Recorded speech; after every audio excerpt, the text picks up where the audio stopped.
The air inside the dome felt heavy, laden with a subtle tension that prickled against the skin of every being in the vast training facility. Beings from across the galaxy milled about, their bodies as varied as the stars themselves. Some stood tall with shimmering exoskeletons that glinted under the harsh lights, while others slithered or hovered, their forms defying what most would even consider biology. But they all had one thing in common. Their eyes were locked on the strange new arrival who stood awkwardly at the center of the arena. The human. Is it broken? Why does it just stand there? Muttered a tall, bird-like alien with a voice that sounded like grinding stone. Its black eyes glinted with thinly veiled contempt. No lureth its thinking. That's what humans do, replied a scaled creature with 6 arms and a spiked tail. Its tone dripped with mockery. They call it strategy. I call it overcomplicating survival. The human, a young man named Daniel, stood unflinching under the weight of their collective disdain. His standard-issue training uniform, a drab gray jumpsuit, hung loosely on his wiry frame.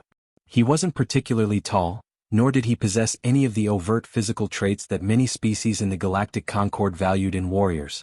No claws, no venom, no retractable limbs, no bioluminescence to intimidate enemies. By every metric the other recruits measured, he was nothing. And yet, he was here, standing in the training grounds of the most elite combat academy in the known galaxy. A place reserved for the best of the best, where only those deemed capable of serving as Concord enforcers were allowed to train. Why the Galactic Concord had accepted a human was beyond anyone's understanding. From the observation platform above, Commander Zulear, a hulking being with crystalline skin that refracted light like a living prism, narrowed its many eyes as it watched Daniel. The Concord had selected this particular human for reasons that were opaque even to the commander, and it intended to find out why. Zulear activated the training session speaker system, its voice booming across the arena like a thunderclap. Daniel Holt. Step forward. Daniel's lips tightened ever so slightly, but he complied, his boots clunking against the polished floor as he moved to the center of the arena. Around him, the other recruits whispered among themselves, their voices a mix of disbelief and scorn. Your first task is simple, Zulear continued. Survive. A section of the arena floor hissed as it retracted, revealing a deep pit that seemed to descend into infinity. From its depths emerged a massive automaton, its surface bristling with spikes and energy emitters. Its glowing eyes scanned the arena, locking onto Daniel. The other recruits stepped back instinctively, a ripple of unease running through them. The automaton was a standard training opponent, but it was programmed to push recruits to their limits. For most, it was a grueling challenge.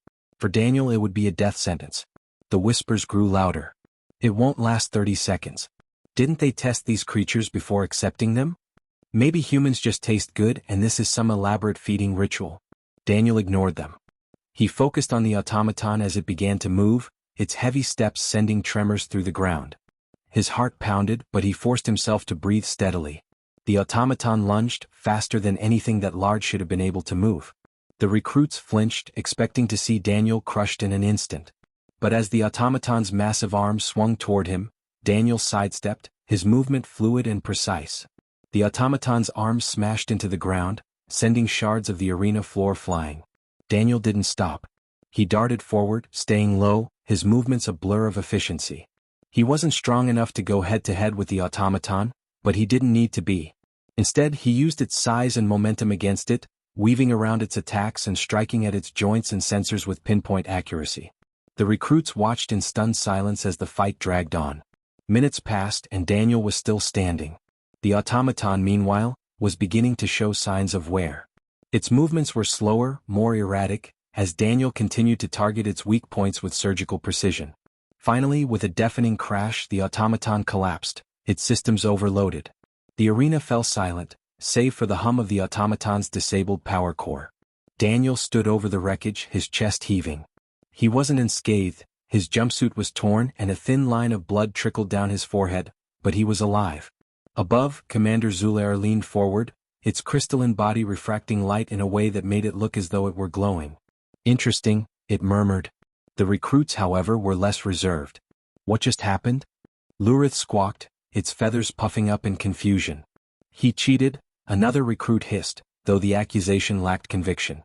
Daniel turned to face them, his expression unreadable. For a moment he seemed about to say something, but he didn't. Instead, he walked away from the wreckage, his footsteps echoing in the stunned silence of the arena. In that moment, the recruits saw him in a new light, not as the helpless creature they had mocked but as something else entirely. The human wasn't weak. He was dangerous. The aftermath of the automaton fight rippled through the training academy like a shockwave. Conversations in the mess hall, whispers in the dormitories, and even murmurs in the simulated environments all carried the same refrain: the human won. Daniel became a source of fascination and frustration. Many recruits dismissed his victory as luck, a freak accident unlikely to be repeated. Others, particularly those from predator species accustomed to dominating their prey, saw his survival as a direct insult.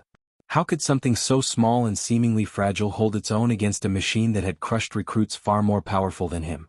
But Daniel wasn't basking in his unexpected success. In fact, he found himself more isolated than ever. The recruits avoided him now, not out of respect but because they didn't understand him. To them, he was an anomaly, an outlier that didn't fit into their rigid hierarchy of strength and power. In the Academy's training lounge, a sprawling area filled with holographic combat simulations, obstacle courses and weightless sparring chambers, Daniel sat alone, tinkering with a small device he'd found in one of the repair bays. It looked like a simple piece of circuitry, but Daniel's mind buzzed with possibilities. His fingers worked methodically, the motion grounding him as he replayed the fight in his head. "Still playing with scraps, human?" The voice was sharp, almost hiss-like, and came from behind him. Daniel turned to see Kex, a towering reptilian recruit with emerald-green scales and a whip-like tail that swayed menacingly behind her. She was flanked by two others, a barrel-chested brute from the Gargalan system and a sleek, feline-like being with glowing yellow eyes.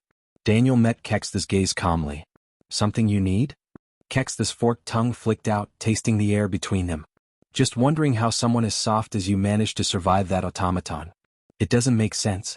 The feline recruit stepped forward, their voice a low, purring growl. "Maybe it's because humans don't follow the rules. You didn't disable that thing with strength, you exploited flaws in its design. That's cheating?" Daniel's lips twitched into a faint smile. "Funny, I didn't realize survival had rules." The Gargalan's deep voice rumbled like distant thunder. "You think you're clever, don't you? We'll see how clever you are when you face a real opponent. Are you volunteering?" Daniel asked, his tone mild but his eyes sharp. Kex stepped between them, her tail snapping against the floor like a whip. "Not here," she said. "The commander wouldn't appreciate us breaking his toys. But trust me, human, your tricks won't save you forever." The trio turned and walked away, leaving Daniel alone once more. He let out a slow breath, forcing himself to stay calm. Encounters like this were becoming increasingly common, and he knew they were only going to get worse. Later that day, the recruits were called to the Gravnet, an enormous zero-gravity combat arena that hovered in a reinforced section of the dome. The Gravnet was a test of adaptability and teamwork, pitting recruits against each other in a series of simulated skirmishes. Each team had to retrieve a glowing beacon from the center of the arena and return it to their base while defending against ambushes and traps. Daniel found himself assigned to a team with three others: Lurith, the bird-like creature who had mocked him earlier, Vrothik, a hulking insectoid with razor-sharp mandibles, and Zaira, a lithe, aquatic being whose translucent skin shimmered with an iridescent glow. The tension was palpable as they stood in the staging area, waiting for the match to begin. "This is pointless," Lurith muttered, his feathers bristling. "We're doomed before we even start." "Agreed," Vrothik clicked, his mandibles snapping irritably. "The human will only slow us down." Zaira, who had been silent until now, turned to Daniel with an appraising look. "You're an enigma, human. You fight like prey but you think like a predator. What are you really?" Daniel shrugged. "I'm just trying to survive, same as you." Zaira's luminous eyes narrowed, but she said nothing more. Before anyone could argue further, the arena's lights dimmed, and a mechanical voice boomed overhead. Gravnet sequence initiating. Match begins in 5, 4, 3, *. Daniel adjusted his grip on the plasma staff he'd been issued, his mind already mapping out potential strategies. He wasn't naive, he knew his team didn't trust him and he couldn't afford to rely on them either. Begin. The arena shifted as gravity vanished, sending the recruits into freefall. Daniel immediately pulled himself toward a nearby structure, using the handholds to stabilize himself. His team scattered, each moving in a different direction. Typical, he thought. No coordination, no plan. The opposing team, by contrast, moved like a well-oiled machine. They surged toward the beacon with precision, their movements synchronized. Daniel watched as they secured the beacon and began making their way back to their base, their formation tight and defensive. Lurith, oblivious to the danger, launched himself toward the beacon with a screech, only to be intercepted by a flying tackle from one of the opposing team members. The impact sent him spinning helplessly into the void. Vrothic charged in next, relying on brute strength to overwhelm the enemy. He managed to take down one opponent but was quickly surrounded and subdued by the others. Zaira tried a more subtle approach, darting through the shadows of the arena's floating structures. She managed to get close to the enemy's formation but was forced to retreat when a barrage of plasma bolts lit up her position. That left Daniel. He stayed low, using the arena's uneven terrain to stay out of sight. As he approached the enemy formation, he studied their movements, looking for patterns and weaknesses. Then he saw it, a gap in their defenses, a momentary lapse as they adjusted their course. It wasn't much, but it was enough. Daniel propelled himself forward, his movements silent and precise. He reached the enemy's formation just as they passed a large cluster of debris.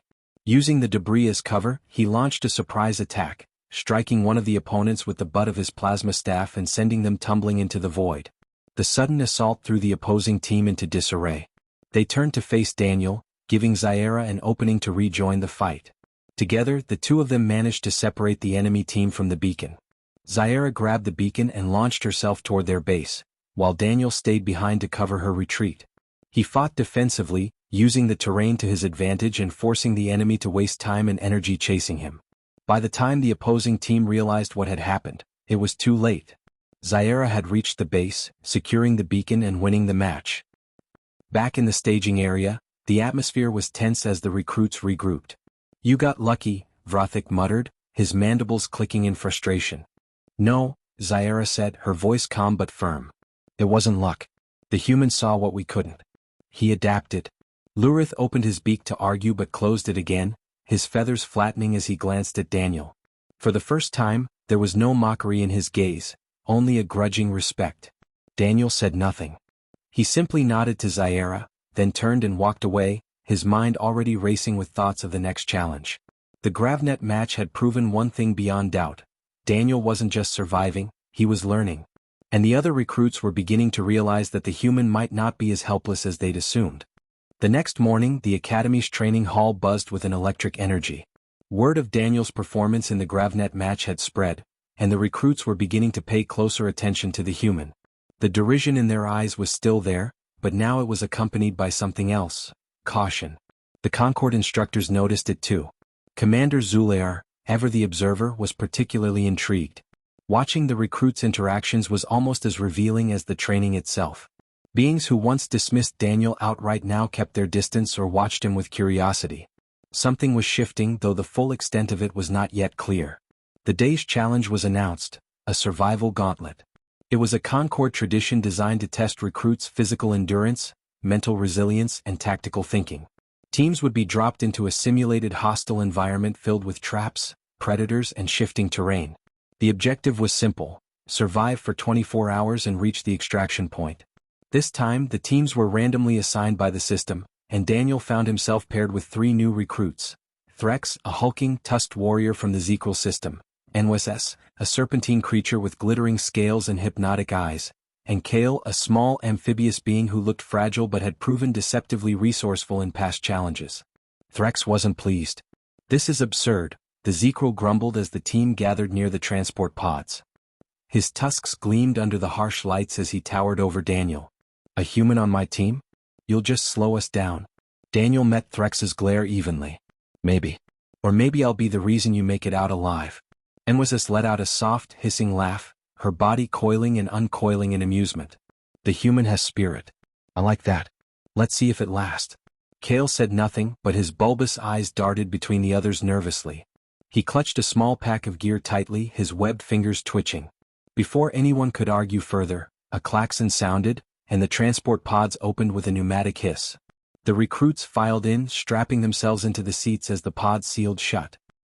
When the pod doors opened again, the team found themselves in a dense, alien jungle.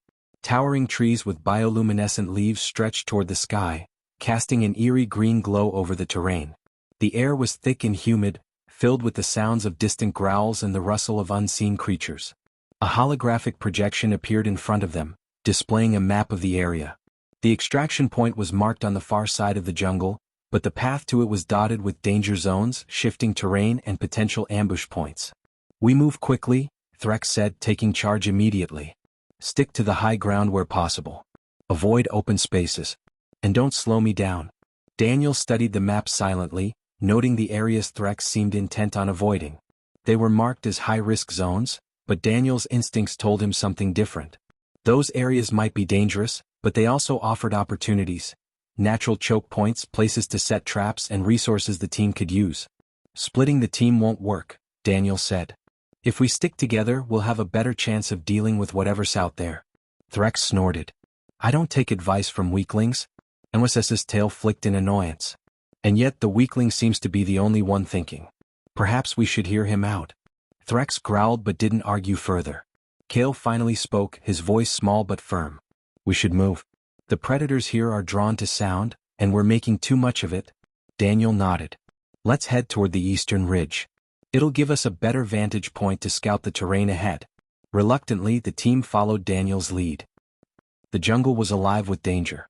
Massive, insect-like predators skittered through the underbrush, their mandibles clicking hungrily. Plants with serrated leaves lashed out at anything that came too close, their movements disturbingly deliberate. And then there were the traps, artificial constructs hidden among the foliage designed to catch recruits off guard. Daniel's sharp eyes and quick thinking kept the team out of trouble more than once.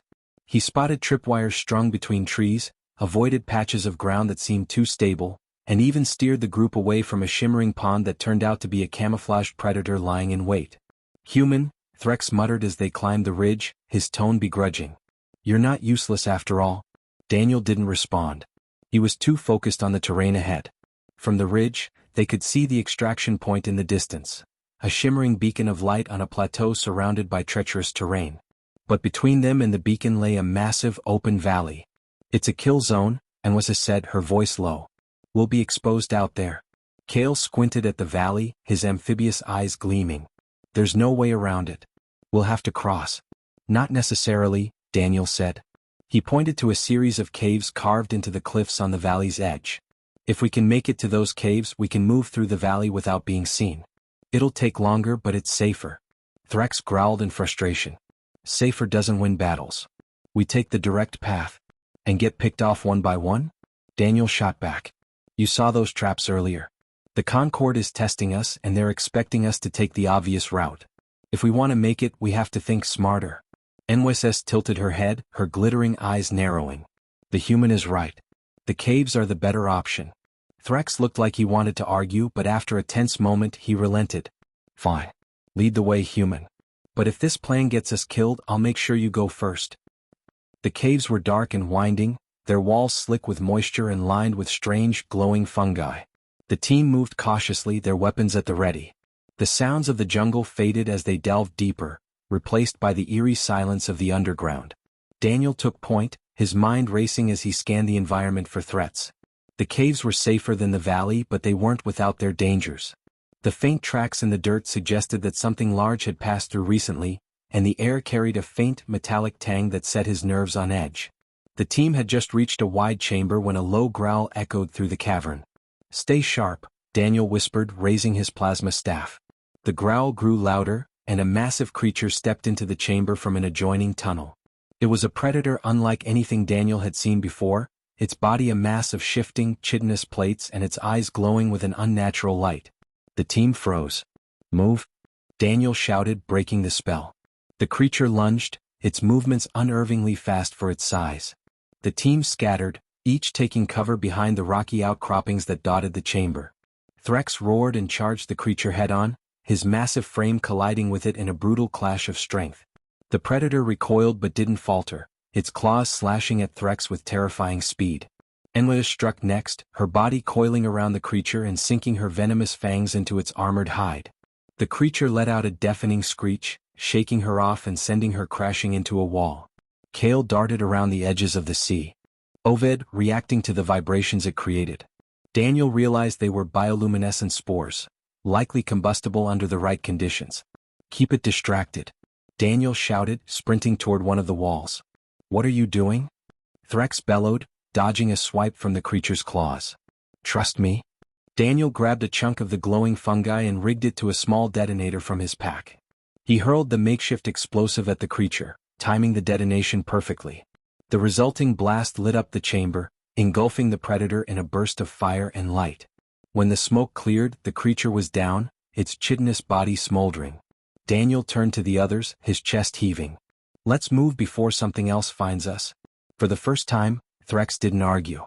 As the team made their way toward the extraction point, a new dynamic began to take shape. They weren't just surviving, they were working together. And in the center of it all was the human, the so-called weakling who was proving, challenge after challenge, that he was anything but. The final stretch to the extraction point tested the team's limits. The jungle was thinning, replaced by jagged cliffs and unstable ground. The terrain became more treacherous with every step, and the howling wind carried the distant roars of predators, growing louder with each passing minute. Daniel's mind raced as he studied the path ahead. They were close. He could see the shimmering beacon less than half a mile away, perched atop a rocky plateau. But between them and salvation lay one last trial, a narrow bridge of rock spanning a deep chasm. The bridge was unstable, with cracks spidering across its surface, and the gusts of wind threatened to sweep anyone off balance. "What now, human?" Threx asked, his tone still gruff but lacking the earlier hostility. He, like the others, had begun to follow Daniel's lead without question. "We cross one at a time," Daniel said. "The bridge won't hold all of us at once. I'll go first and secure the other side." Enwasis coiled herself tighter, her scales glinting in the dim light. "And if the bridge collapses before we all make it across?" Daniel glanced at her. "Then we find another way. But we won't know until we try." Threx grunted. "Fine. Go. But if you fall, don't expect us to wait for you." Daniel smirked faintly. "Noted." He stepped onto the bridge, testing each step carefully. The rock groaned under his weight, but it held. The wind whipped at him, and the chasm below seemed endless, its depths swallowed in darkness. He focused on his footing, suppressing the vertigo threatening to overwhelm him. Midway across, the ground beneath him shifted. A chunk of the bridge crumbled, falling away into the void. Daniel froze, his heart pounding, but he quickly regained his balance and pressed on. When he finally reached the other side, he turned and signaled to the team. "One at a time. Move carefully." Kale went next, his small, nimble frame making the crossing easier. He darted across like a shadow, reaching Daniel without incident. Enwasis followed, her serpentine body undulating gracefully as she glided across the narrow bridge.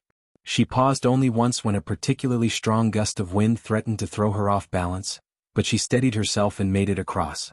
That left Threx. The Zekro warrior hesitated at the edge of the bridge, his massive frame dwarfing the others. The rock groaned ominously under his weight as he began to cross, each step sending more cracks spidering across the surface. "Move faster," Enwasis hissed, her voice sharp with urgency. Threx snarled but picked up his pace. He was nearly halfway across when the bridge gave way beneath him. "Threx!" Daniel shouted, lunging forward. The Zekro's reflexes saved him. As the bridge collapsed, he leapt forward, his powerful legs propelling him toward the ledge. But he fell short, slamming into the rocky edge and scrambling to hold on as the abyss yawned beneath him. Daniel didn't hesitate. He threw himself flat on the ground and reached for Threx, grabbing the warrior's forearm with both hands. "You're heavier than you look," Daniel grunted, his muscles straining as he tried to pull Threx up. Threx growled, his tusks bared in frustration. "Let go, human. You'll just get us both killed." "Shut up and climb," Daniel snapped. Kale and Enwasis joined in, grabbing Threx's other arm and hauling him upward with all their strength. With a final heave, they managed to drag the Zekro onto solid ground. Threx lay on his back, breathing heavily. For a moment, none of them spoke. Then he sat up and looked at Daniel, his expression unreadable. "You should have let me fall," Threx said, his voice low. Daniel met his gaze steadily. "I don't leave my team behind." The Zekro stared at him for a long moment before nodding. "Maybe you're not as weak as I thought." The team pushed on, reaching the extraction point just as the sun dipped below the horizon. The beacon's light enveloped them, and moments later, they were transported back to the academy's staging area. The other recruits were waiting, their eyes filled with a mix of curiosity and surprise. Few had expected Daniel's team to succeed, and fewer still had believed the human would make it this far. Commander Zulayar stepped forward, his imposing figure casting a long shadow. His multifaceted eyes regarded the team impassively before settling on Daniel. "Impressive," Zulayar said, his voice a low rumble. You led your team to victory despite overwhelming odds. Perhaps there is more to you than meets the eye. Daniel didn't respond. He simply nodded, his expression calm but resolute. Zulayar turned to address the gathered recruits. Today's exercise was about more than survival. It was about trust, strategy, and adaptability. Qualities that transcend species or strength. Some of you have much to learn. His gaze swept across the crowd before returning to Daniel. And some of you have already learned much. As the recruits dispersed, Daniel felt a hand on his shoulder. He turned to see Threx standing behind him. You saved my life back there, the Zekril said gruffly. We saved your life, Daniel corrected, glancing at Enwesis and Kale. Threx nodded. Still, you've earned my respect, human. And that's not something I give lightly. Enwesis coiled beside them, her scales shimmering. You surprised all of us, Daniel. Perhaps there's more strength in you than we realized. Kale grinned, his wide, amphibious eyes gleaming. I knew you'd pull it off. Humans are full of surprises. Daniel smiled faintly. We adapt. It's what we're good at. As the team walked away together, the divide between them seemed to have disappeared. For the first time since arriving at the academy, Daniel felt like he belonged. He knew there would be more challenges ahead, harder tests, tougher opponents, and greater stakes. But as he looked at his teammates, he felt a quiet confidence. The galaxy had underestimated humanity for too long. And Daniel was ready to show them just how wrong they'd been. That night, as he lay in his bunk, Daniel stared up at the artificial stars projected onto the ceiling. The journey had only just begun, but he was ready for whatever came next. Because strength wasn't about size, power, or even physical might. It was about resolve, ingenuity, and the will to stand firm when others faltered. And that, Daniel knew, was the greatest strength of all.